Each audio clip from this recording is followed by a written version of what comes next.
Hello students, we have already started the chapter matter in our surrounding in our previous video. Now we are moving ahead. Before moving ahead, I want to revise you the topics which I have taught earlier. तो सबसे पहले इस chapter में हमने जो पहले topics पढ़ लिए हैं मैं आपको उसका क्विक रिवीजन देना चाहती हूँ। मैटर इन अवर सराउंडिंग, हम अपने चारों तरफ जो मैटर्स हैं उनको क्लासिफाइड कर रहे हैं। एक्चुअली सबसे पहले हमने चैप्टर स्टार्ट करने से पहले बात करी थी मैटर क्या होते हैं। तो मैटर की डेफिनेशन हमारे पास निकल कर आई थी, कोई भी चीज जो स्पेस ऑक्यूपाई करेगी और जिसका अपना खुद का मास होगा उनको हम कंसीडर करेंगे मैटर में। Next topic is characteristics of matter. तो हमने मैटर के कैरेक्टरिस्टिक्स की बात करी थी। पहला characteristic made up of small particles. जितने भी मैटर हमारे चारों तरफ प्रेजेंट है वो सब मिलकर बने हैं स्मॉल पार्टिकल से, और ये जो पार्टिकल है कंटिन्यूअसली मूव करते हैं, continuously moving. Next have space between them, और इन पार्टिकल्स के बीच में स्पेस प्रेजेंट होता है। नेक्स्ट है there exist force of attraction. हमने बोला मैटर जो हमारे चारों तरफ जो भी ऑब्जेक्ट, कोई भी ऑब्जेक्ट जिसका खुद का मास होगा और वो स्पेस ऑक्यूपाई करेगा उनको हम कंसीडर करेंगे मैटर्स में। अगर हम कैरेक्टरिस्टिक्स ऑफ मैटर की बात करें तो पहला कैरेक्टरिस्टिक्स है matters are made up of very small particle. दूसरा, these particles were continuously moving. Third one is particles of matter have space between them, और लास्ट इज जो पार्टिकल्स है इनके बीच में फोर्स ऑफ अट्रैक्शन प्रेजेंट होता है। Now in previous video we are trying to explain these characteristics with the help of experiment. If you have not watched, first watch these videos. Now next topic is जो मैं revision दूंगी वो important topics का दूंगी, तो experiment you can study from earlier videos. And next Brownian motion. Actually Brownian motion क्या होता है मैंने स्टडी करवाया था। Brownian motion is discovered by Robert brown, और रॉबर्ट ब्राउन के नाम पर ही इस मोशन को ब्राउनियन मोशन बोलते हैं। और रॉबर्ट ब्राउन ने इसको डिस्कवर किया था 1827 में। Robert brown is the Scottish botanist. Again botanist वो पर्सन जो प्लांट की स्टडी करता है उसको बोलते हैं बॉटनिस्ट। तो रॉबर्ट ब्राउन स्कॉटलैंड के रहने वाले बॉटनिस्ट थे। उन्होंने 1827 में एक एक्सपेरिमेंट परफॉर्म किया था, और वो एक्सपेरिमेंट रिलेटेड था पॉलन ग्रेन से। उन्होंने पॉलन ग्रेन्स को वाटर में डिसॉल्व किया। अब पॉलन ग्रेन्स के पार्टिकल्स बहुत ही माइन्यूट होते हैं, जनरली प्रेजेंट इन फ्लावर। किसमें प्रेजेंट होते हैं? फ्लावर्स में। तो वो इन पार्टिकल्स को आसानी से देख नहीं सकता है, तो पार्टिकल्स बहुत माइन्यूट है, तो चेक करने के लिए उसने माइक्रोस्कोप का यूज किया था। और उसने क्या ऑब्जर्व किया कि जब हम पॉलन ग्रेन्स को वाटर में डिसॉल्व करते हैं तो जो पॉलन ग्रेन्स के पार्टिकल्स हैं दे शो रैंडम मोशन। जो पार्टिकल्स हैं they will show the random motion, और इसी रैंडम मोशन को टर्म दिया गया ब्राउनियन मोशन। तो Brownian motion was discovered by Robert brown in 1827। Robert brown is the Scottish botanist and he perform a experiment of pollen grains with water, and pollen grain is the part of flower, and he observed the zigzag motion or random motion of the pollen grains, and this random motion is termed as Brownian motion. We have studied this phenomenon. Next one is diffusion. हमने इससे बात पढ़ा था diffusion क्या होता है। तो diffusion जब पार्टिकल्स आपस में दो या दो से ज्यादा पार्टिकल्स आपस में मिक्स होंगे तो that is known as diffusion. और किसकी वजह से होता है डिफ्यूजन? ब्राउनियन मोशन की वजह से। पार्टिकल एक्चुअली मूव करते हैं और उनके मूवमेंट की वजह से दो अलग अलग मैटर के पार्टिकल्स आपस में मिक्स हो जाएंगे, तो that phenomenon is known as diffusion. फिर हमने अगली बात करी थी टाइप्स ऑफ मैटर की। तो फिजिकल प्रॉपर्टी के बेसिस पर हम मैटर को 3 डिफरेंट कैटेगरीज में डिवाइड कर सकते हैं, solid, liquid and gas. Again solid के पार्टिकल्स क्लोजली पैक्ड है, फोर्स ऑफ अट्रैक्शन मैक्सिमम है, स्पेस बहुत कम होता है, काइनेटिक एनर्जी भी बहुत कम होती है। लिक्विड के पार्टिकल्स के बीच में स्पेस प्रेजेंट होता है, फोर्स ऑफ अट्रैक्शन थोड़ा कम हो जाता है, और गैसेस के पार्टिकल्स के बीच में फोर्स ऑफ अट्रैक्शन बिल्कुल नहीं होता है, क्योंकि पार्टिकल्स के बीच में स्पेस बहुत ज्यादा है, पार्टिकल्स रैंडमली मूव कर सकते हैं। फिर इन्हीं तीन प्रॉपर्टीज के बेसिस पे, इन्हीं पार्टिकल्स के अरेंजमेंट के बेसिस पर हमने लास्ट वीडियो में पढ़े थे, अलग अलग प्रॉपर्टीज पढ़ी थी मैटर की, प्रॉपर्टीज पढ़ी थी हमने मैटर की। तो first property we have studied about solid, liquid and gas. तो फर्स्ट प्रॉपर्टी है सॉलिड की, सॉलिड, लिक्विड और गैसेस की प्रॉपर्टीज को कंपेयर किया था। फर्स्ट प्रॉपर्टी हमारे पास है filling container. Filling container, filling container means इनमें से सॉलिड, लिक्विड और गैस में से कौन अपने कंटेनर को कंप्लीटली फिल कर सकता है जिसमें हमने उसे कैप रखा है। सॉलिड और लिक्विड, सॉलिड, लिक्विड और गैस में से किसकी ऐसी प्रॉपर्टी है कि वो अपने कंटेनर को कंप्लीटली फिल करेगा। तो वी कैन इजीली अंडरस्टैंड और we can easily explain the phenomenon.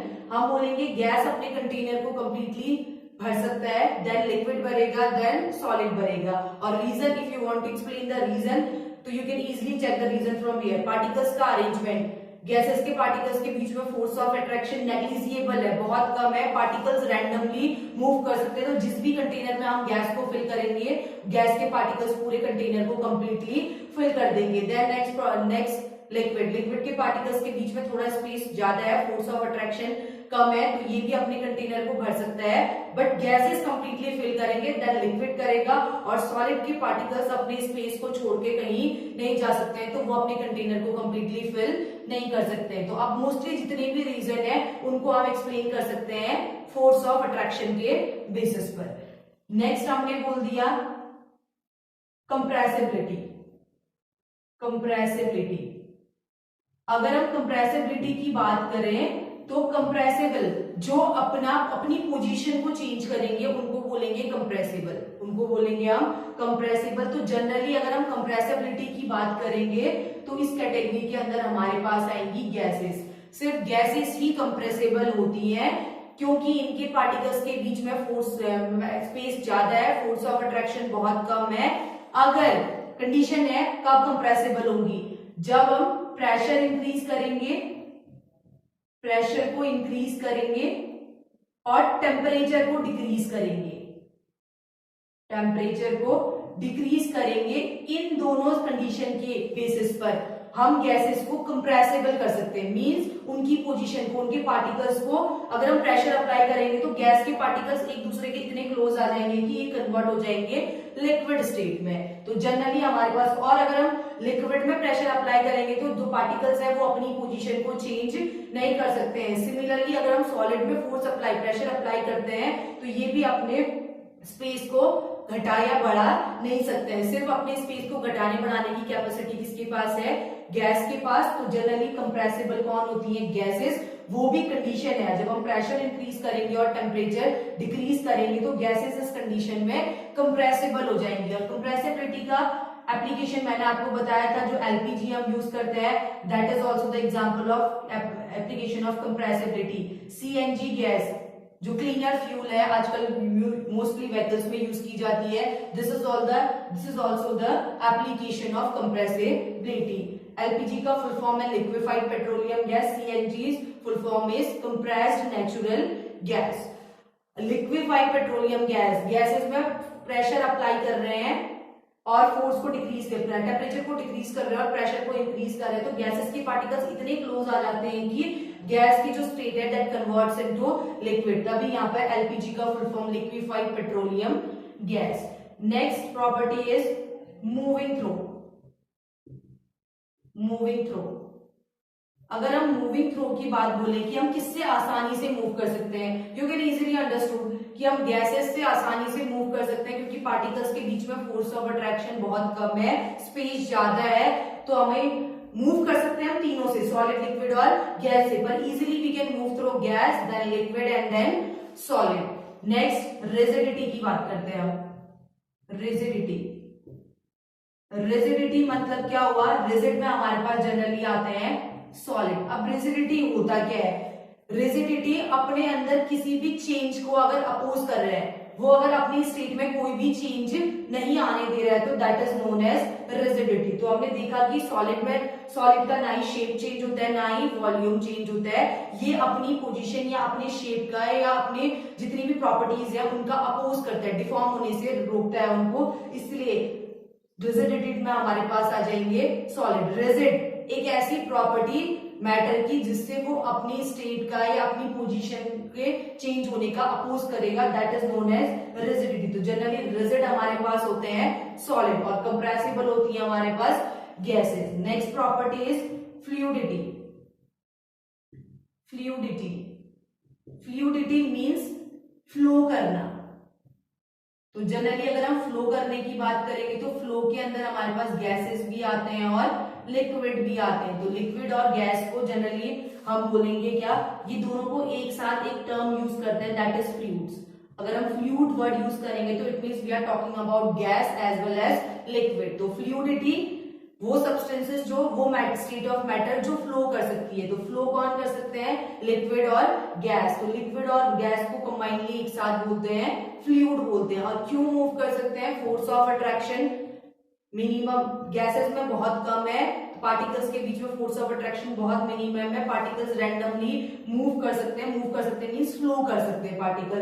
अगर हम लिक्विड की बात करें तो इसमें भी सॉलिड के कंपेयर में फोर्स ऑफ अट्रैक्शन कम है, पार्टिकल्स फ्लूइड के भी क्या कर सकते हैं, फ्लो कर सकते हैं। तो जनरली हमारे पास फ्लूइड्स के अंदर आगे गैस और लिक्विड, और इसी अगर फ्लो होने की जो टेंडेंसी है इसी प्रॉपर्टी को बोलते हैं फ्लूइडिटी। इसी प्रॉपर्टी को हम बोलते हैं fluidity. Next property is density. Density, तो डेंसिटी कैलकुलेट करने का हमारे पास एक फॉर्मूला है, density is equals to mass upon volume. अगर मैं इस डेफिनेशन से आपको इसका मीनिंग समझाने की कोशिश करती हूँ, एक्चुअली डेंसिटी होती क्या है। अगर मैं बोलूंगी कि किसी भी ऑब्जेक्ट का, किसी भी मैटर का मैंने यूनिट वॉल्यूम लिया है, यूनिट मींस एक बहुत छोटे वॉल्यूम की बात कर रहे हैं, हम बोल रहे हैं अगर हमने किसी भी सब्सटेंस, किसी भी मैटर का अगर यूनिट वॉल्यूम कंसीडर किया है, उस यूनिट वॉल्यूम में उस सब्सटेंस का कितना मास प्रेजेंट है, that is known as density.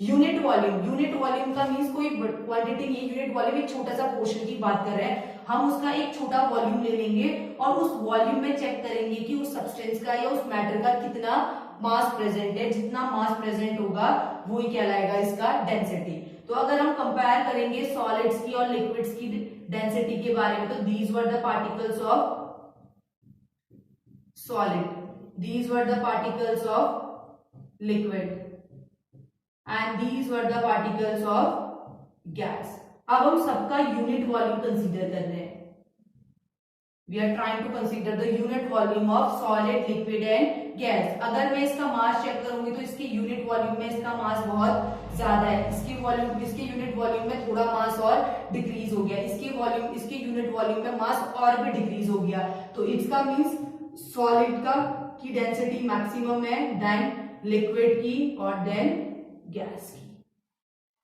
These were the some properties of states of matter. Now moving ahead, we are talking about the temperature. आगे बढ़ के अब हम बात करना चाहेंगे टेम्परेचर की।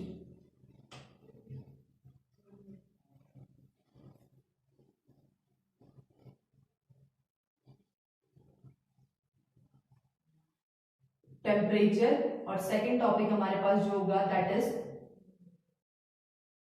Temperature and second one is pressure. Actually pressure क्या होता है, टेम्परेचर क्या होता है। तो अगर हम बोले टेम्परेचर तो हम बोल रहे हैं कोई भी ऑब्जेक्ट कितना गर्म है और कितना ठंडा है, दैट इज टेम्परेचर। तो डिग्री ऑफ हॉटनेस और कोल्डनेस को ही हम कंसीडर करते हैं टेम्परेचर में। तो बोल रहे हैं कोई ऑब्जेक्ट कितना ठंडा या कितना गर्म है, that is considered as its temperature, उसको ही हम उसका क्या बोलेंगे, टेम्परेचर। अब टेम्परेचर को मेजर करने की हमारे पास हम बहुत सारी यूनिट्स का यूज करते हैं। जैसे अगर हम डिस्टेंस की बात करें तो डिस्टेंस को हम मीटर, सेंटीमीटर, मिलीमीटर में मेजर करते हैं। तो इन द सेम वे हम टेम्परेचर को मेजर करने की यहाँ पर दो यूनिट्स के बारे में डिस्कस करेंगे। यूनिट्स की बात करें, units of measurement of temperature. Units of temperature. Most commonly use 2 units की बात करेंगे। पहला है हमारे पास डिग्री सेल्सियस, डिग्री सेल्सियस, और सेकेंड वन है केल्विन। तो केल्विन तो इसकी एसआई यूनिट है, एसआई यूनिट ऑफ टेम्परेचर। अगर हमसे कोई पूछेगा तो SI unit of temperature is kelvin. और एक यूनिट ये है जो हम यूजुअली यूज करते हैं, दैट इज डिग्री सेल्सियस। अगर हम डिग्री सेल्सियस की बात करें तो डिग्री सेल्सियस में किसी भी ऑब्जेक्ट का बॉइलिंग पॉइंट होता है हमारे पास 100 डिग्री सेल्सियस, और फ्रीजिंग पॉइंट होता है इसका 0 डिग्री सेल्सियस। तो बोल रहा है डिग्री सेल्सियस भी unit of measurement of temperature है, और बॉइलिंग पॉइंट होता है इसका 100 डिग्री सेल्सियस, फ्रीजिंग पॉइंट होता है 0 डिग्री सेल्सियस, और kelvin is the SI unit. और केल्विन का एक बड़ा एडवांटेज ये है कि इसमें सारी वैल्यूज पॉजिटिव आती है। All the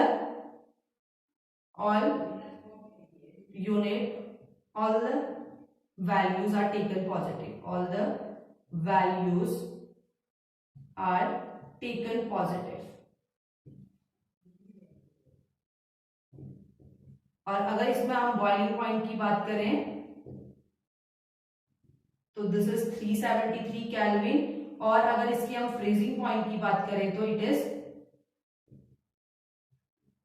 273 kelvin. अंडरस्टूड करने की कोशिश करना है, यहाँ का 0 डिग्री सेल्सियस मीन्स यहाँ का 273 केल्विन। 273 से कम होने का मीन्स टेम्परेचर माइनस में नहीं ले रहे इसमें टेम्परेचर। केल्विन में जो हम टेम्परेचर जितना भी कंसीडर करेंगे सारा टेम्परेचर पॉजिटिव आएगा, चाहे वो डिक्रीज होने वाला टेम्परेचर हो या इंक्रीज होने वाला टेम्परेचर हो। अगर हम सेल्सियस की बात करें तो हमारा मेजरमेंट हो रहा है, स्टार्ट हो रहा है 0 डिग्री सेल्सियस से।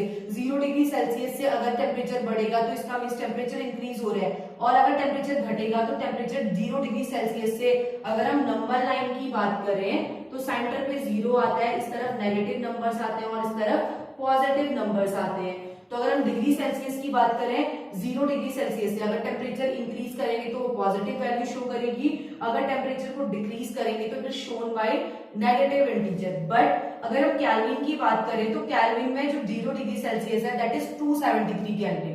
तो इसका मेजरमेंट कहां से करते हैं हम? 273 केल्विन से। 273 केल्विन से टेम्परेचर इंक्रीज होगा तो मतलब अगर इंक्रीज होगा तो तब भी पॉजिटिव होगा, डिक्रीज होगा तब भी वैल्यू जो हमारे पास आएगी वो नेगेटिव आएगी। पर जो मेजरमेंट स्टार्ट होगा दैट इज फ्रॉम 273। इससे ज्यादा हो रहा है तो इंक्रीज, इससे कम हो रहा है तो डिक्रीज होगा, पर दोनों जो वैल्यूज होंगी वो पॉजिटिव होंगी। तो सबसे बड़ा एडवांटेज है केल्विन स्केल का कि जितनी भी वैल्यूज आती है, जितनी भी मेजरमेंट हम लेते हैं that should be taken positive, चाहे वो इंक्रीज हो चाहे डिक्रीज हो।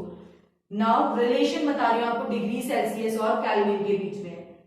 तो हमने बोला कि 0 डिग्री सेल्सियस 273 केल्विन के बराबर है। तो अगर हमें डिग्री सेल्सियस को केल्विन में कन्वर्ट कर केल्विन को डिग्री सेल्सियस में कन्वर्ट करना है तो K माइनस 273 केल्विन को अगर डिग्री सेल्सियस में कन्वर्ट करना है तो केल्विन में जो हमें वैल्यू दी है उससे माइनस करेंगे 273, और अगर सेल्सियस को केल्विन में प्लस कन्वर्ट करना है तो plus 273।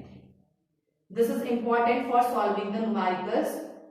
There are some questions related to these formulas। इन दोनों फॉर्मूले से रिलेटेड कुछ क्वेश्चंस एनसीईआरटी में दिए हैं, you will try to solve these questions. तो हम बोल रहे हैं अगर केल्विन को सेल्सियस में कन्वर्ट करना है तो माइनस 273, और सेल्सियस को केल्विन में कन्वर्ट करना है तो plus 273। Now our next topic is pressure. अगर हम प्रेशर की बात करें तो एक्चुअली प्रेशर होता क्या है? अब देखना, अगर हमने किसी कंटेनर में गैस को फिल किया है तो मैंने बोला गैस के पार्टिकल्स के बीच में फोर्स ऑफ अट्रैक्शन बहुत कम होता है, पार्टिकल्स में स्पेस ज्यादा है, पार्टिकल्स रैंडमली मूव कर सकते हैं। अगर हमने किसी कंटेनर में गैस के पार्टिकल्स को फिल किया है तो हम बोल रहे हैं फोर्स ऑफ अट्रैक्शन बहुत कम है, पार्टिकल्स रैंडमली मूव कर सकते हैं। अब जब ये पार्टिकल्स मूव करेंगे तो ये आपस में भी टकराएंगे और साथ ही साथ ये टकराएंगे वॉल्स की, जो कंटेनर की वॉल है इसके साथ टकराएंगे, और इसके साथ टकराएंगे तो ये क्या एक्सर्ट करेंगे? दैट इज नोन एज, वो एक फोर्स एक्सर्ट करेंगे और उसी फोर्स को हम बोलते हैं प्रेशर। तो ये टकराएंगे आपस में, प्रेशर फोर्स अप्लाई करेंगे किस पर, वॉल, कंटेनर की वॉल पर, इसी को हम कंसीडर करते हैं प्रेशर में। तो किसमें कंसीडर करते हैं, तो हमने बोला अगर हम किसी गैसियस कंटेनर में, किसी भी कंटेनर में गैसेस को फिल करते हैं तो गैसेस के पार्टिकल्स के बीच में फोर्स ऑफ अट्रैक्शन बहुत कम है, स्पेस ज्यादा है, पार्टिकल्स रैंडमली मूव कर सकते हैं।